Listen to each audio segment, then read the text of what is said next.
皆さんこんにちは。おなおドーナツの時間始まりました。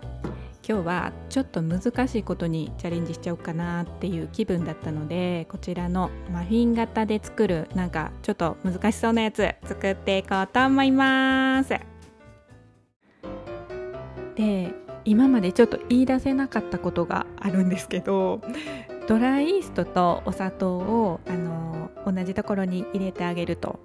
でお塩は別のところに入れましょうみたいな、この発酵を促すためと邪魔しないために分けてあげましょうみたいなのがあると思うんですけど、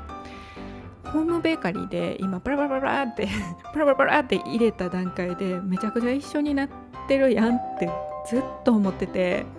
でもなんかこれ言ったら怒られるんかなと思って誰にって感じやけど、なんか怒られるんかなと思ってずっとなんか言い出せなかったんですけど、意味なくないってずっと思ってたんですよね。で、調べてみたんですよ、動画で。そしたらものすごくこだわって入れてる人もいれば、もうパラパラパラっと一緒にあんまり考えずに入れてる方もいたんで、私はもう本当に適当なので、大雑把なのでもうこのままパラパラって入れていこうって思ったっていう出来事があったんですけど、それをね一回動画で調べたことによって、私の YouTube のおすすめがもうなんか全部ホームベーカリーでなんちゃらみたいな動画になっちゃったんですよ。で、なんかついでやしって思って見てたら、その中にね、手ごねで作るパンとホームベーカリーで作るパンどっちが美味しいのみたいな動画が出てきたんですよね。でもうそれはさ、どっちも美味しいでいいやん別にそんなさ、どっちってそんな決めんでいいやん、それは別にとか思ったんですけどやっぱりちょっと気になるからさらさらっと見てね、内容はって感じだったんですけど、コメント欄見たらやっぱりね、世の中の手ごね神社とホームベーカリー神社がものすごくこう小競り合いしてたんですよねでもうほら言わんこっちゃないと思ったんですけど、でその中にちょっと面白いコメントあって、なんかその方は手ごね派で手作り多分大好き派だと思うんですよね。その方が手作り弁当 vs コンビニ弁当ぐらいの戦いだなみたいな感じで言ってあってまずなんやけど、今違う話題や、今弁当の話してないやんね、違う話題を入れてきてややこしいなって思ったのと、もう一個手作り弁当 vs コンビニ弁当そこそこややこしい話題できたなと思ってそれはそれで一盛り上がりするやつで来るやんと思ってよくこんなややこしいっ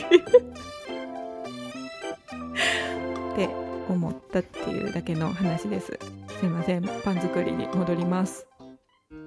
もう喋りすぎてこんなとこまで来てしまったんですけども、手の大きさぐらいに先生が伸ばしてた気がするので、それぐらいに伸ばしました。で5本切れ目を入れてました。こんな感じで5本ですよね、入れました。でコロコロコロっと巻いていくと、はい、こんな感じでいいんじゃないでしょうか。でこれを輪っか型に浮き輪みたいにして、そうですね。でこの閉じ目が正直ちょっと分かんなくて、なんか先生がねこしょこしょこしょこしょってなんか見えないところでこしょこしょこしょってやってたんですけど、ちょっと適当にやってでマフィン型に入れていくと、はい、いいですね。いいんじゃないでしょうか。ということでこれを5つ分やっていきます。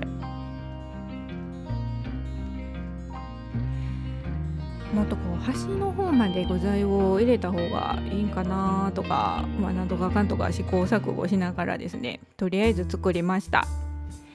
なんかね、いびつな気もするけど、初めてなんでよしとしましょうということで、今日はかったからですかね。なんかねもうちょっと目を離した時にすごいモリモリしてきちゃって、全然その発酵を見極めるとかできないので、もうよくわからないので焼いていきます。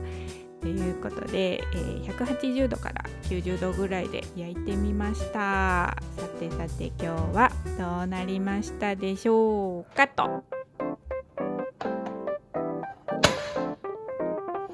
どあ